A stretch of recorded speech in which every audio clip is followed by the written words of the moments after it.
Texas will import an additional 350,000 tons of waste. Private companies can make a lot of money pumping much of that waste into underground caverns.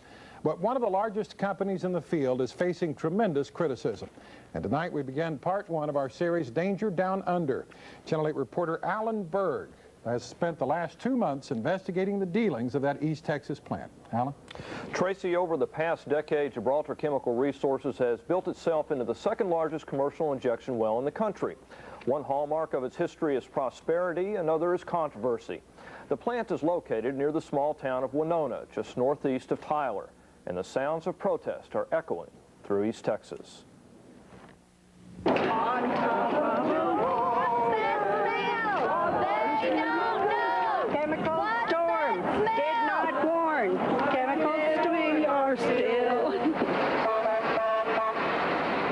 After an accident sent a cloud of chemical fumes over Winona, a crowd gathered to shout at the plant responsible and the people who run it. If anybody would like to go in and have coffee with Mr. Kitto and eat some of his donuts, Mr. Kitto can die and burn in hell. As far as we're concerned, let him sign our demands. Gibraltar Chemical Resources does a $3 million per month business, accepting the toxic leftovers of a modern society. Its clients include 32 of the Fortune 50 companies, as well as a number of plants on the Texas-Mexico border. The plant handles some of the most hazardous substances produced by man: benzene, arsenic, even old Navy torpedo fuel. The toxins are transferred by a maze of pipes to storage tanks. Eventually, then, much of the material finds its way to the well inside this white hut, where it is pumped several thousand feet into the ground. The waste travels inside a cement-encased pipe to a cavern 5,300 feet below the earth. On the way, it passes through an aquifer that provides water to more than 400 Texas communities and water supply companies. The company has testified the waste will not leak for 10,000 years, yet many feel Gibraltar is rolling the dice with this region's future. We were here first, the way we look at it, and they came in from outside. If they wanted this well so bad, why didn't they drill it in their backyard instead of mine? Complicating the relationship is a long history of problems at Gibraltar, almost 100 citations in the past decade for offenses ranging from chemical spills to storage tank leaks that posed a threat to the environment. I got tons in there. Phyllis Glazer says she spent more than $100,000 in her effort to shut the plant down. I was just a housewife. I moved out my husband's hot tub in order to put in an office that I needed. This is headquarters.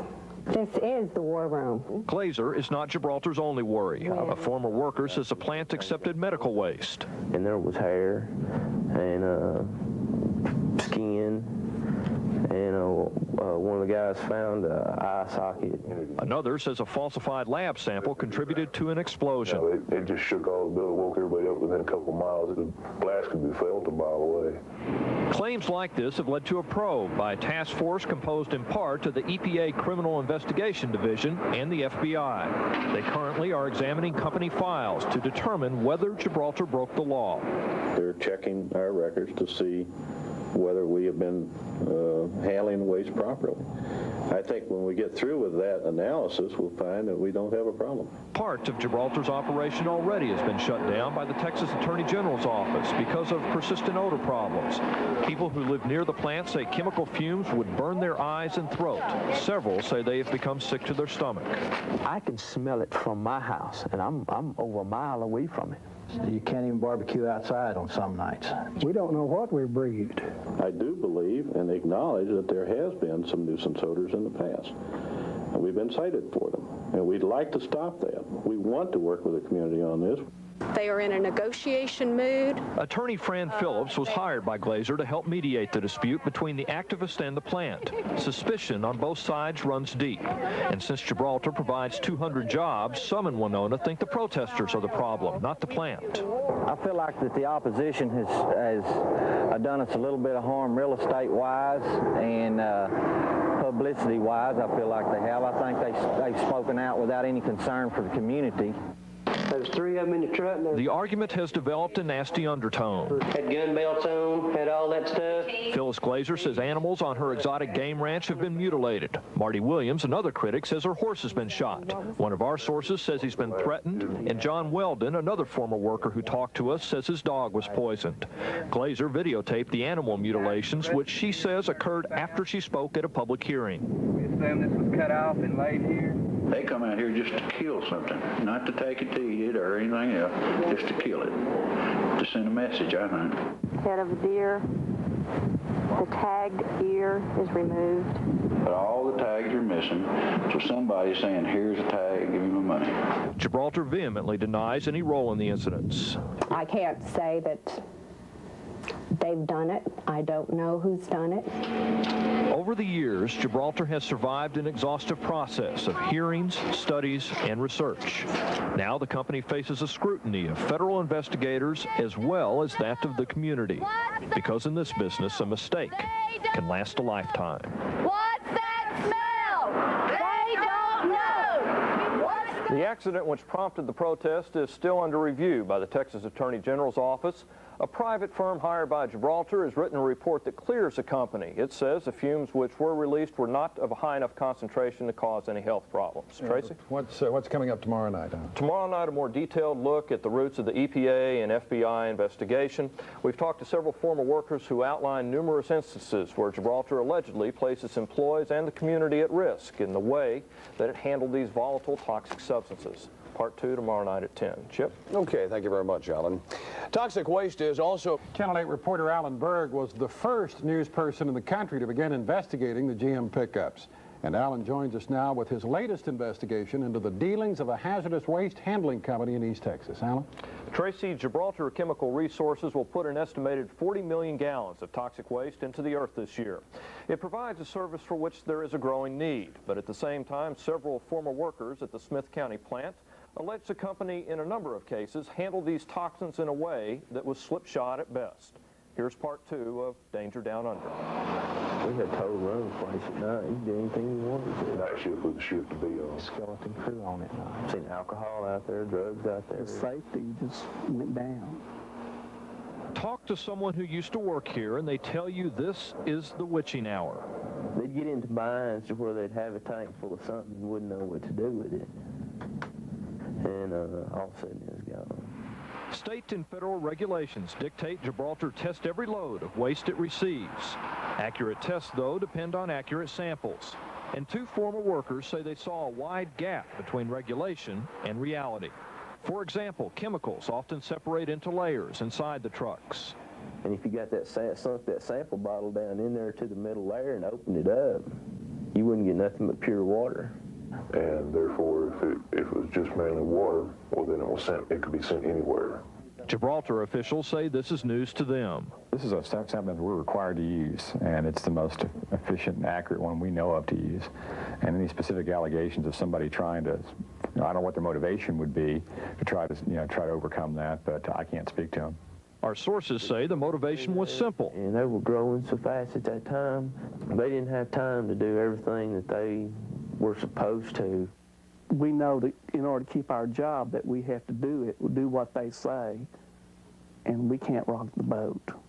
Over the past several years, Gibraltar has grown from a small regional company into a hazardous waste powerhouse. It now handles roughly $3 million worth of toxics a month, making it the 2nd largest commercial injection well in the country. Former workers say, though, that sometimes business grew faster than the ability to handle it. Danny McMahon claims Gibraltar played a shell game to hide waste that had been stored too long on site. We would just switch it from one tank to the next. John Weldon recalls conversations he heard in the lab. And one would make reference to the fact, well, we can't run the spectrum analyzer. And they said, well, just fill out the charts anyway. Both of these allegations, if true, would mean Gibraltar has broken the law. In fact, a task force composed in part of the EPA Criminal Investigation Division and the FBI is currently reviewing documents related to the allegations. They came in and asked for certain records. I think when we get through with that analysis, we'll find that we don't have a problem. In 2 cases, though, Gibraltar's own records do hint of problems. For example, on June 23, 1990, 15 minutes after midnight, there was a fire and explosion at Gibraltar. The company wrote it was not able to obtain a sample that accurately represented the sludge at the bottom of an incoming truck. Our source says the sample was altered. Therefore, one of the chemicals was not detected. And since the sodium went into the tank in big clumps, it produced a hydrogen gas and caused the tank explosion. Gibraltar also states in its corporate literature it does not accept PCBs. Yet in August, Gibraltar discovered PCB in the range of 1,200 parts per million, 24 times higher than what the company is permitted to handle. During the state investigation of the incident, Gibraltar admitted it didn't test every incoming truck for the substance. PCB analysis required, depending on the material, an hour to 2 hours to complete. So when you're having 20, 30 trucks a day and then hundreds of drums coming in, it's not really possible to do that many PCB tests. Gibraltar has since broadened its testing program. Former workers say other forbidden waste was disguised in the company's fuels program. That's where the medical waste was blended off into, was the fuels program. In its fuels program, Gibraltar blends together toxic chemicals. It then pays cement companies to burn the mixture in special kilns. Cement companies test loads which arrive from Gibraltar, but the procedure varies from plant to plant. This former worker says they knew that. Anything that can be traceable is burned at Gifford Hill. Gifford Hill is now North Texas Cement. A company spokesman said Gifford Hill did not test every incoming load for every substance. The spokesman also said, though, that to his knowledge, Gifford Hill never had any problems with fuel provided by Gibraltar. I believe we've got a system of checks and balances here that works, that we don't mishandle waste, and that whatever has been alleged by these employees is incorrect. None of the people we talk to still work at Gibraltar, but the stories they tell have attracted state and federal investigators who are trying to track the path of chemicals, which either go up in smoke or go down into the earth. It is a journey into a world of unknowns. After it gets down, 5,000 foot in the ground, who's going to know the difference? Last night, we noted that Gibraltar disposes of waste from 32 of the Fortune 50 companies. One of them, General Dynamics, informed us today that it canceled its contract with Gibraltar last May after conducting a performance audit on the way Gibraltar was handling General Dynamics waste. I'm just wondering, we've talked about the success that Gibraltar has enjoyed, but Alan, why is this such a popular way to dispose of waste? It all goes back to economics. The cost for injecting waste into the ground is only between $10 and $50 per ton. By comparison, landfill disposal runs as high as $500 per ton, and burning it is even higher still. And there's more yet to come. Tomorrow night? Tomorrow night, final installment, looking at possible links between health problems people say they're having and this plant. Okay. Thank you very much, Alan. In other news, for the past 2 nights in our series Danger Down Under, we've told you about the controversy surrounding an East Texas hazardous waste disposal company. Now, in a new development today, the Environmental Protection Agency shut down one of the company's 2 wells. The other well is also under investigation. As Channel 8's Alan Berg reports, this comes as the East Texas company fights battles both in the courts and the community in which it is located. The EPA began its evaluation after a federal judge ruled in July that the agency did not follow proper procedure in permitting Gibraltar to pump toxic waste through a second well. The waste travels inside a cement-encased pipe through an aquifer that provides drinking water to 400 Texas communities and water companies. The toxins empty into an underground formation. In 1991, Gibraltar drilled a second well, which the company used for several months. But the EPA determined there was not a cement casing around an 800-foot-long section of the well.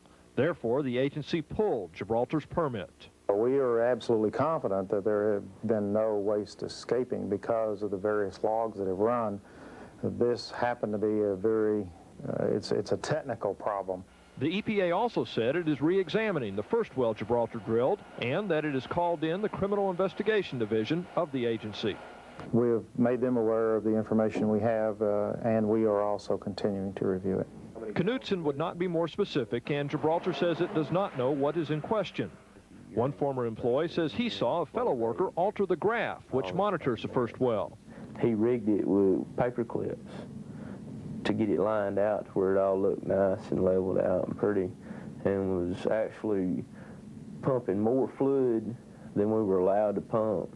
Gibraltar also says its new monitoring equipment is hooked directly into the computer and that altering the graph would not hide the data here. This is about 1 year old. This is a program written in-house by one of our own people.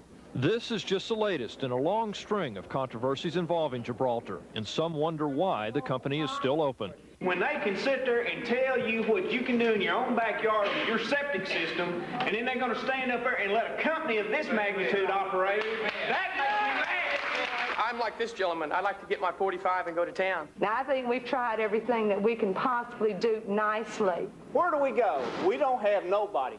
Many scientists believe pumping waste into the ground is one of the safest ways to dispose of toxic substances. Because of that, Gibraltar has prospered. At the same time, the company now faces intense scrutiny from state and federal authorities. The decision to pull the permit on the second well was a major blow. And there is still the ongoing investigation into the first well, the only means Gibraltar has left to conduct the business upon which it was built. Alan Berg, Channel 8 News. In a statement this afternoon, Gibraltar's attorney wrote that the EPA decision was clearly inappropriate and not supported by the facts. The link between chemicals and illness is a difficult link to establish. But in a remote corner of East Texas, many are beginning to wonder whether a toxic waste handling plant is stealing their health. We've told you about Gibraltar Chemical Resources in a continuing series of reports. Now, after the most recent of several violations, the state says it cannot trust the company. The question in Winona is whether the plant's wrongs have left a toxic legacy. Channel 8's Alan Berg reports. Thank you, Lord.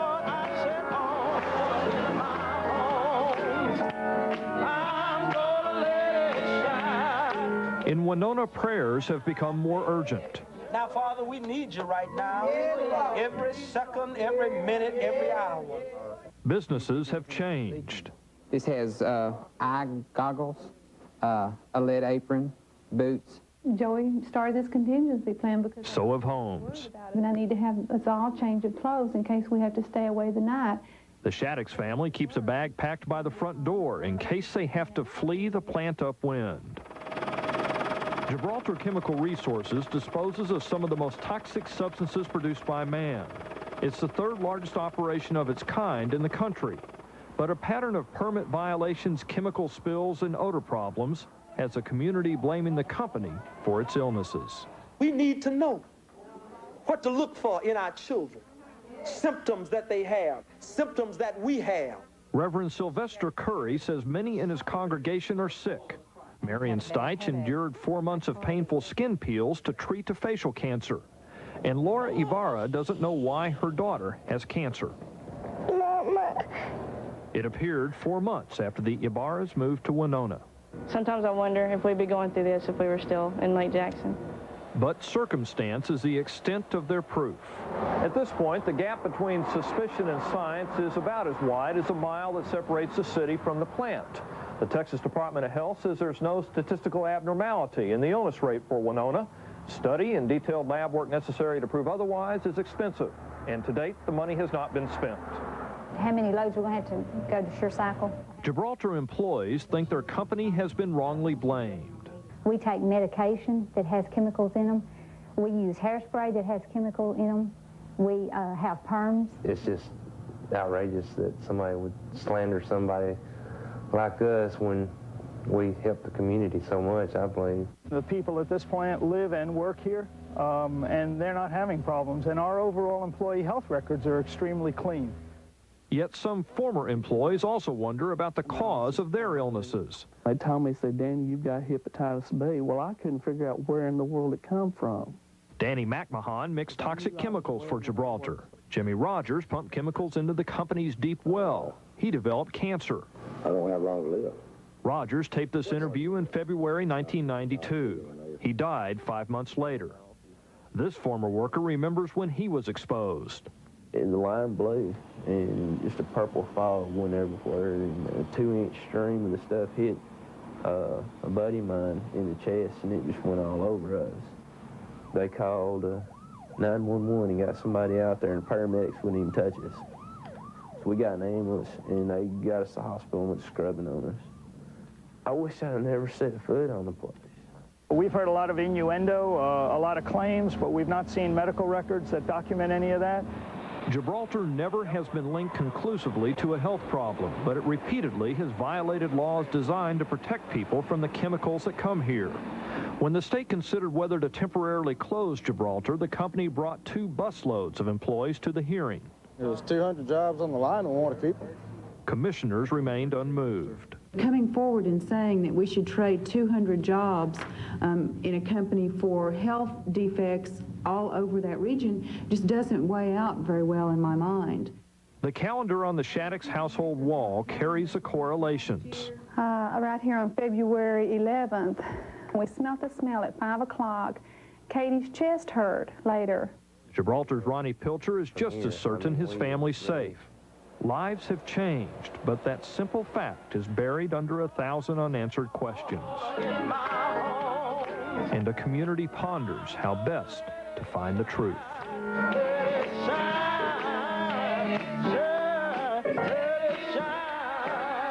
Allenberg, Channel 8 News, Winona. After temporarily closing the plant for 8 days, the state allowed Gibraltar to reopen this week on a limited basis with a full-time on-site monitor to ensure the company follows the law.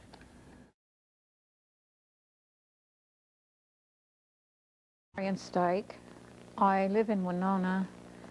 Well, I did live in Winona, but my doctors have told me I could not live in my home anymore because of the poisonous fumes that come into my house from Gibraltar. I moved into the house I lived in. I moved into that house in 1980, and that was before Gibraltar had built their plant. And I intended to live there the rest of my life. It's a very old house. It was built in 1846, and it's an ideal grandmother's house, the place where you want your grandchildren to come and spend their summer vacation. First started telling the people at Gibraltar that they were hurting me and making me sick in 1983 when they were spewing out some things that caused me to have very bad stomach pain and diarrhea and headaches. And the first complaints are on file in Austin, Texas with the Texas Air Control Board. But I can't use my home at all anymore. We can't sell the house. The law in the state of Texas says that if you're selling real estate, you have to write into the property description the proximity of any toxic waste dump or any factory that's spewing out chemicals that might be harmful. And I could never get back the money I put into that place anyhow. We built a very large greenhouse there, and last summer, in June and July, Gibraltar spewed out a lot of stuff in it. We had roses blooming in the greenhouse, and all the petals on the flowers, on the blossoms, just turned gray and curled backwards. So we lost everything in the greenhouse last summer. All the plants were all destroyed. We had a chicken farm. We had 600 chickens, and in October the 18th, 1991, Gibraltar had a big spill, and they had a lot of dioxin in that explosion, and all of our chickens quit laying eggs. And at that time, I had extreme swelling in my breast, and it was swollen even up in my armpits, and I started having secretions from my body, and my doctor told me that I had been exposed to something that had caused my hormones to be extremely active, which he thought was terribly unusual because I'm 67. At that time, I was 65 years old. I have quite a few problems right now. First of all, I have a plastic surgeon who removed some cancer from my nose in February, and at that time, we thought I just had that one cluster of basal cell cancer on my nose, but when we got into surgery, he had a pathologist there who did biopsies, and they found that it was over my entire face and under my jawline. So he told me he said, I couldn't take off your whole face. So we just have to find some other way to get this, to remove this basal cell. So he sent me to a non-dermatological oncologist, Dr. Laura Sears in Las Colinas. And we started this treatment with Efudex. And she told me that because of the extent of the cancer, that I'd have to have the treatment continuous for 3 months. But at the end of 1 month, I went back and she said that we weren't not going to be able to get all the cancer out in the 3 months, that we'd have to do it for 4 months. And it's so painful. And it's hard to sleep. But anyway, I just told her I couldn't do that 4 months without any sleep. But when they give me pain medicine, then I can't wake up and take care of my face. If I don't wake up and take care of my face about every 2.5 or 3 hours, then it blisters. It turns into big blisters. Then it's that much harder to try to get it to get well. So I just have, because I can't sleep, I lose control of my emotions. And that's hard. But anyway, I went to a hematologist Friday, and he told me that this was the best treatment. I have a lot of blood problems. I have a lot of lead in my blood. We have it now down to 41 micrograms per milliliter. 41 micrograms of lead in 1 milliliter of blood. And my platelets are at 52,000, which is way high. And I have other heavy metals in my blood. And we're trying to clean up my blood. So that's another reason I'm having such a hard time with my face, is because my blood has so much gunk in it.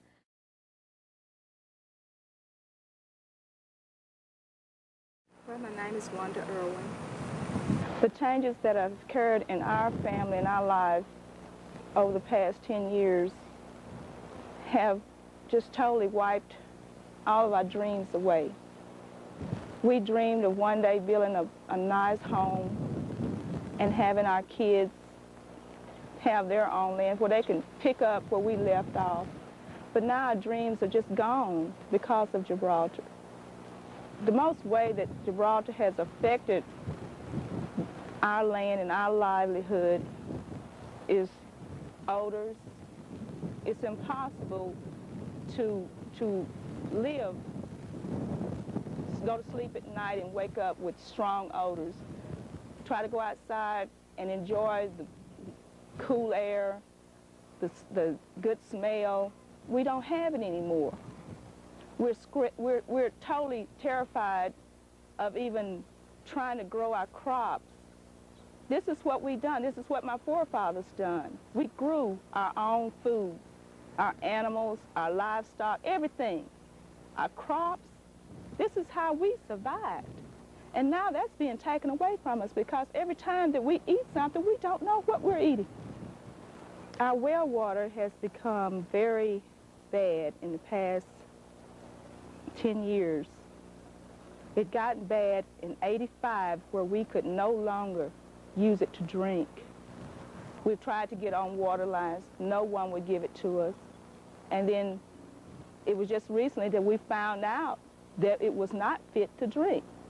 The water we have, if you drink it, you would literally vomit just from the smell and the taste. My family has had symptoms that anywhere from nausea to seizures to constant headaches to all types of things that has happened. I mean, we feel sick. We don't have my children's energy level is way down. My son Jeremy is age 7. And on January 24th of 1993, my baby had a grand mal seizure. And he fell out, and it scared me to death. I have talked to 3 doctors that told me that the best thing for us to do is to leave. I mean, I cried many of tears for my land. This is something that meant so much to me. And now it's gone. There's no bringing it back. I don't care what they did. They can't pump this stuff back out of the land. They can't get it out. We're doomed. Gibraltar has never, ever offered to help my family in any way for its restitution. For my opinion of them and the way they have operated their business, I do not mean a thing to them. If I could say to Gibraltar, I would ask them point blank, why are you killing me? What have I done to you? Don't I have a right to clean air, clean water, my land? And if I had a choice to say to our government, how can honest, working, decent human beings who try to make a living on their land, pay their taxes, and try to keep going and stay off welfare lines, why do they let this happen to you? Neither of us have seen an animal deformed head and shaped such as this animal here. We've seen almost all kinds, or we thought all types and kinds of animals in all shapes and deformed, but I've never seen anything like this.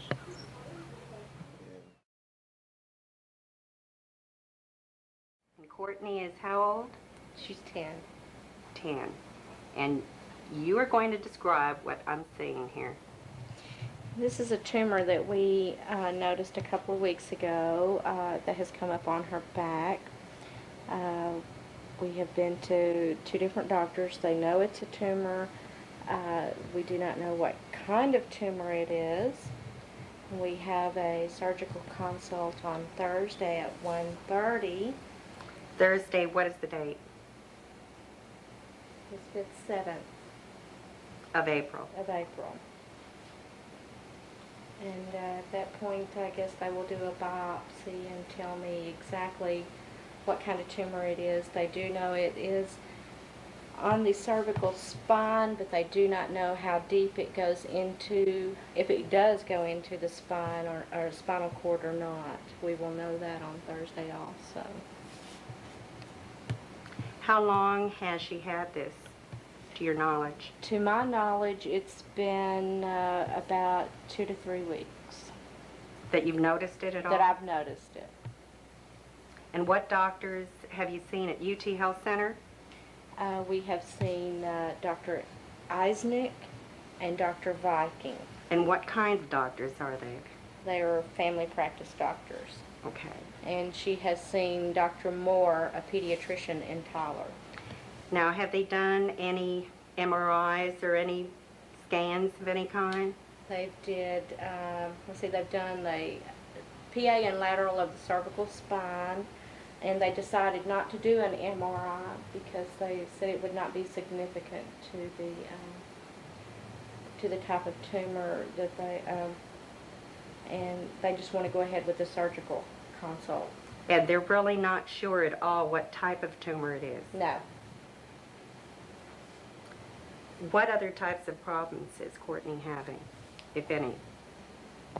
Well, she's having tingling in the back, and she has back pain, some back pain. She thinks it might be a muscle, but we're not real sure.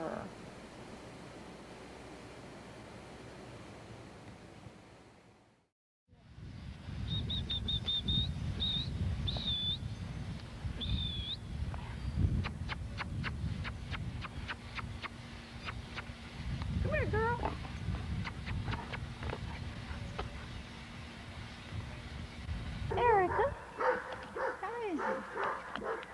do you think that is, Pat? Just a growth or something? I've never seen it.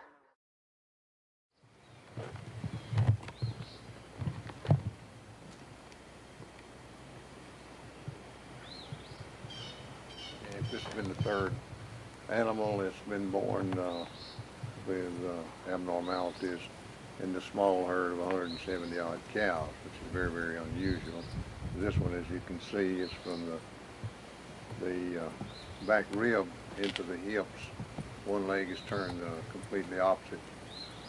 The other one is in twisted formation, which they're very odd, and we do on occasion see an animal that we call a coon-footed one, which the toes are turned up and they might walk on the heel of the foot, but this one does have a coon foot, but also that leg is turned completely opposite to a normal bird. And it's very unusual to see that many animals born with abnormalities in that small of a herd. The odds would be, I'd venture to say, you'd have a better chance of winning the lottery 3 times in a row than you would seeing that many deformed animals in that small of a herd in a lifetime. And it's very unusual. Oh, good. Bullseye.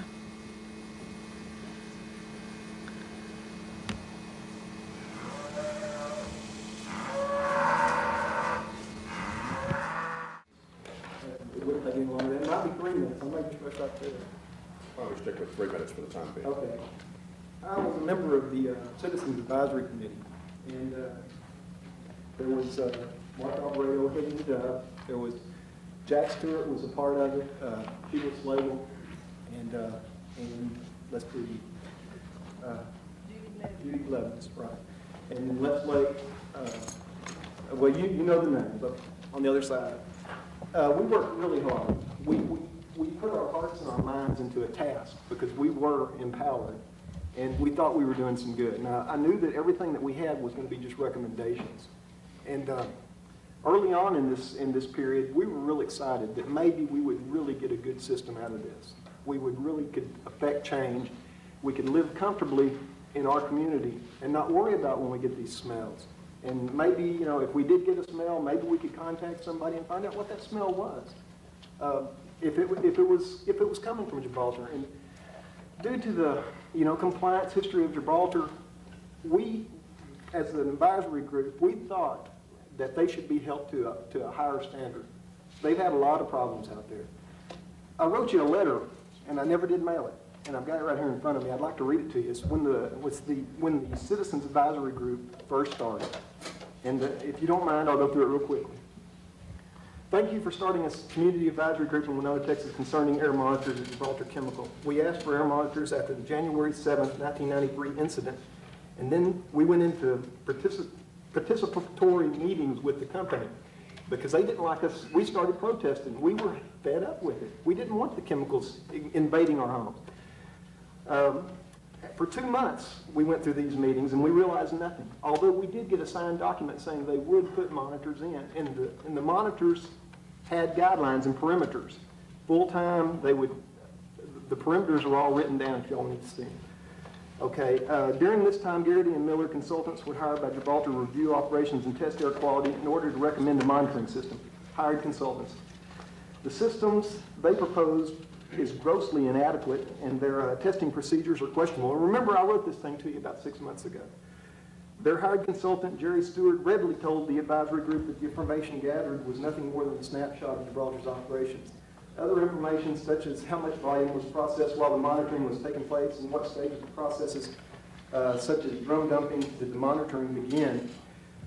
We found out through just investigating. They brought in Jerry Stewart, and we listened to him. He told us what was going on, which way the wind was blowing, and where they were set up and what they were doing. And we found out that they weren't even there during some of these processes. But then again, they monitored drum dumping, and they got there after drum dumping had started.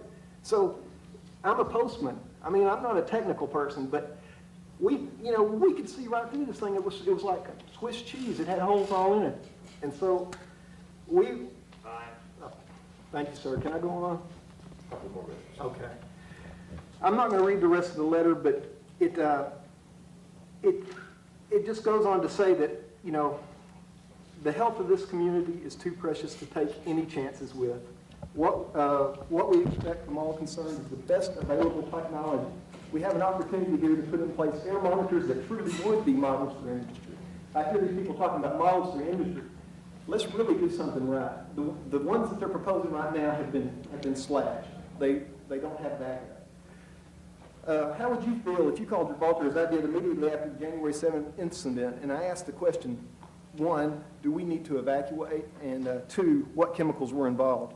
I was told not to worry, no need to evacuate, and they didn't know what chemicals reacted. I was in fear for the safety of my family, and I had to deal with uncaring persons who showed a reckless disregard for the health of not only myself and family, but every man, woman, and child in the area. This company's past noncompliance is reason enough to take this very important step, bring in the best. Now, I wrote this thing 6 months ago because we were in the process of monitors, and we could see that it could go either way. We could put in a best available technology system, or we could recommend it, or you could put in a system such as they described for their temporary monitors. Which leads me to another point. If they had these temporary monitors, they delivered them yesterday, they're operating today, why haven't they had them for 10 years? That just perplexes me to no end. I've always felt like if they had decent monitors around that facility, they would be closed down because you would know, you would have the actual proof that these people were killing people. And maybe not quickly. I mean, this morning when I got out, it's 3 o'clock in the morning, we were going to come down, you know, we were going to come to Austin. Okay, I stepped outside 3 o'clock in the morning like guys sometimes like to do. Guess what I smelled? I smelled chemicals.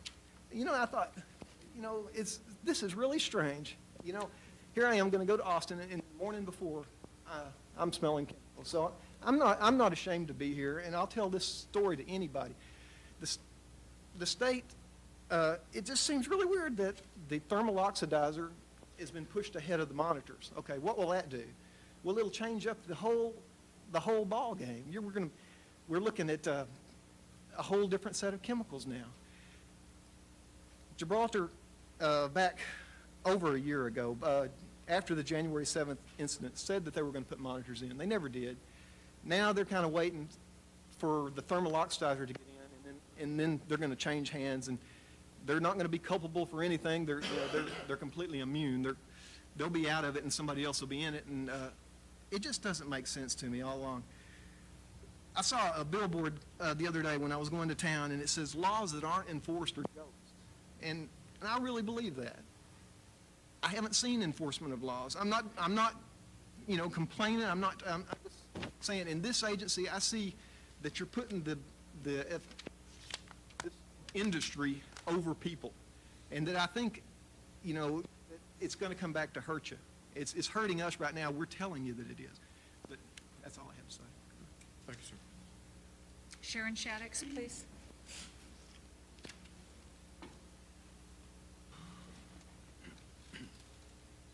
Hi, glad to meet you. I'm Joey's wife.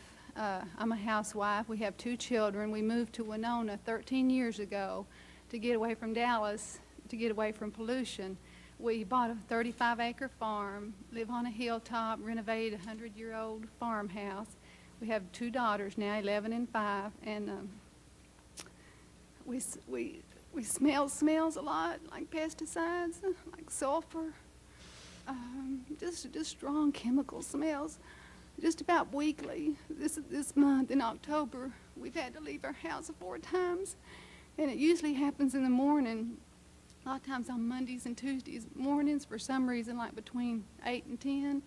And Katie, our 11-year-old, she gets sick every time she smells them. And we've had to take her to a specialist, and he says she's chemical sensitive, and to keep her away from chemicals, and we can't hardly do that. I'm sorry. So we put our house up for sale. We didn't want to. And the people that come to look at it, to buy it, they ask why we're selling, and we tell them because we wouldn't lie, and they don't want to buy it either. So right now we're in the process of finding a house to rent somewhere else and just leaving our farm and leaving all the work we've done. So It's been too long for monitors. They should have been there a long time ago. Sorry you couldn't understand me very well. Thank you. All right, Virgie. Virgie Adams? Or you're going to go next. Wanda Irwin.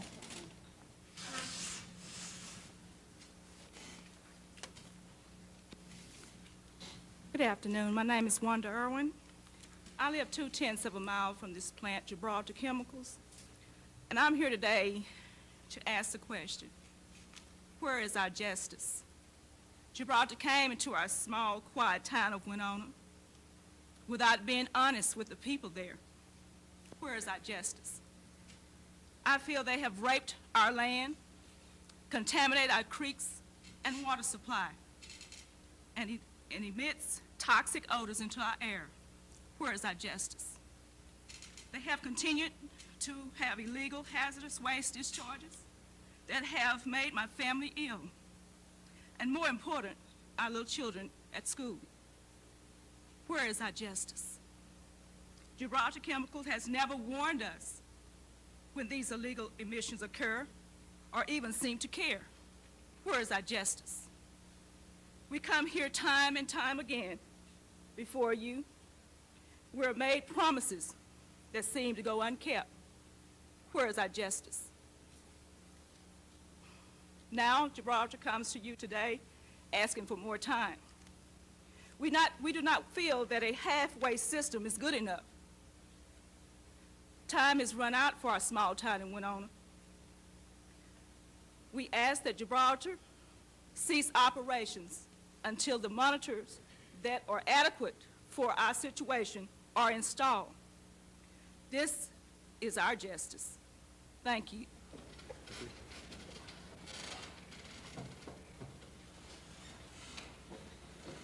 Commissioner Hall and to the other Chairman Hall and to the commissioners and general counsel. I want to thank God for the opportunity to appear here today. This is the first time I've been here, but this is not my first time participating with the community, for I've worked with the concerned citizens and Moses for about 12 years. I'm here today because of my concern for a small community, population of a little over 400, where I pastor a predominantly black church, where many of the members have been gravely affected by this plant. One of our deacons and his wife, their property adjoined Gibraltar's property. The wife is sick most of the time. He's having health problems right now, just retired. Concerned about all the children in the school, where my wife is a junior high teacher, and she has been ill. She has to use an inhaler. January 7th emission release, she was at school along with some 700-800 children. She became ill. She didn't know what was wrong. Children became ill. And late after she got home that evening, we found out that there had been a gas release, an explosion of some sort. And my wife had to go to the doctor that next day, because her chest was hurting and all kinds of problems. I've had problems that I had never experienced before. There is a saying that a neighbor of mine used to always say. He said, "A heap see, but a few know." Meaning that a lot of you see Gibraltar, but only we who live there and have to endure that plant day in and day out, we know. We know the truth. We know what it's doing to our families, we know what it is doing to our community.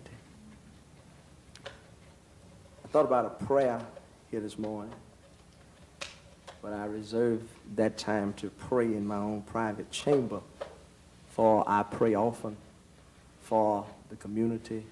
I pray for Gibraltar that they will see and be sensitive to what's going on in the community. And I'm praying now for the TNRCC that you will regulate this company to the best of your ability, for the concern of all the people there. Could I have just half a minute? And I want to use that half a minute to sing a song. I want to ask the other group to stand and sing with me.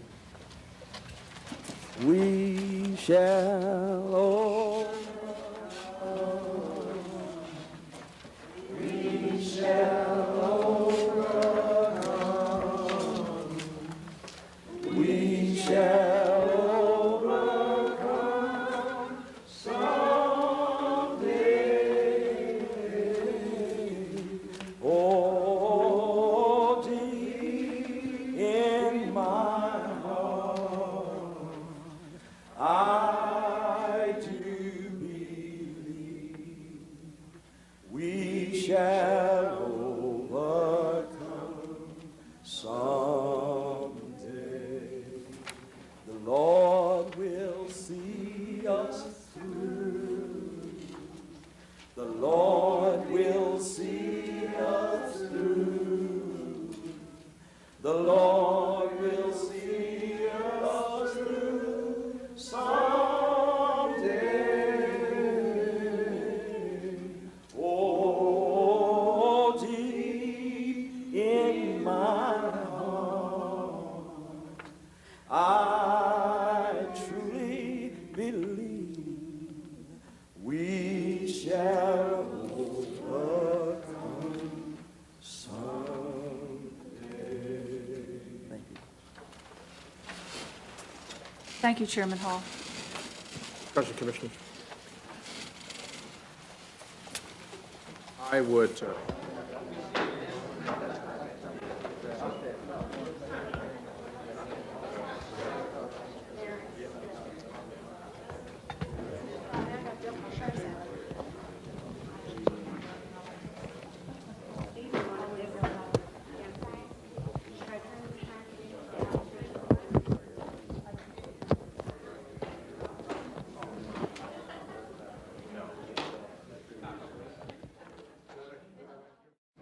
confine the selection processes, and in this case it's been the state that's made those selection processes, to just the usual suspects. So I'll work with you to broaden the input. Of course. Yes. We have the second largest commercial hazardous waste injection well facility in the country, in a community of 457 souls. How do you clean up 44 million gallons worth of the most toxic chemicals known to man and unknown to man that have been injected 1 mile deep and not disposed but dispersed under all of our lands? The other thing is, 2 weeks ago, about every 2 months, they have either explosions, air releases, or something that have affected the community. The EPA is aware of this because the EPA and FBI have had a joint criminal investigation going on for 1.5 years at this facility.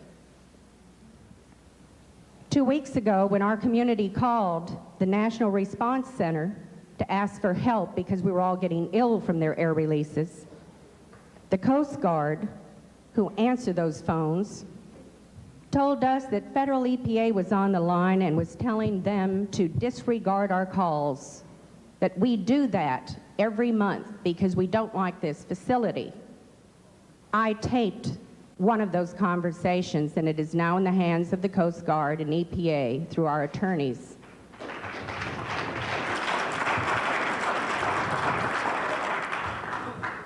One of the problems that all of us are facing is that when we address our government agencies who we pay to protect us, you don't know our names, you don't know our faces, and you've never met us nor seen the facility or where we live. We feel that you should have to serve an internship in our communities, not visit. That you should have to spend time living with us, a short time, so that you know when people call you who they are and that they are not hysterical women.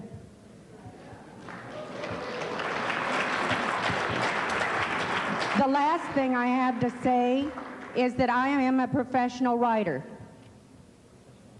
Another professional writer was commissioned to write a piece about America.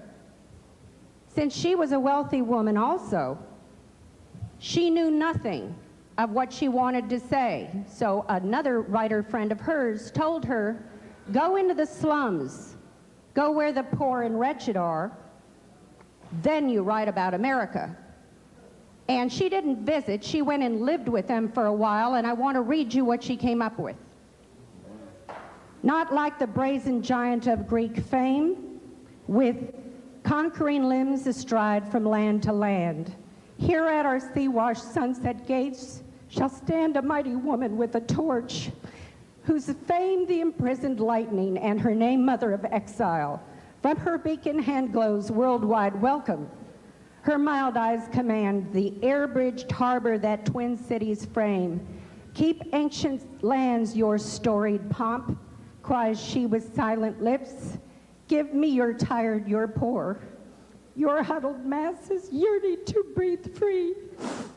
The wretched refuse of your teeming shores, and these the homeless tempest tossed to me. I lift my lamp beside the golden door. Our flame is flickering out in Winona, Texas. Save us before it's too late.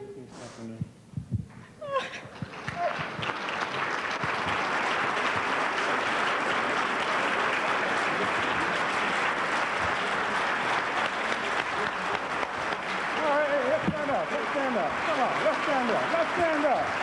Come on, let's stand up. Let's stand up. Let's stand up. All right.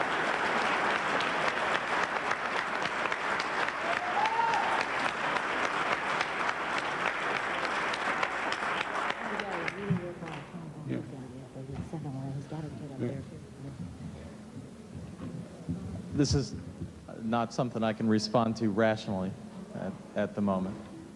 All I can say is that the issue of going to Winona, Texas and seeing what happens down there is something that I'll do as soon as we can work out the time to deal with this. And I will tell you this right now. When I hear about public agencies who think they represent the people and who are telling folks that they don't have time to deal with the concerns of people like this, it makes me sick. And what we have to do is change the way that we do business in this nation, and that means I have to be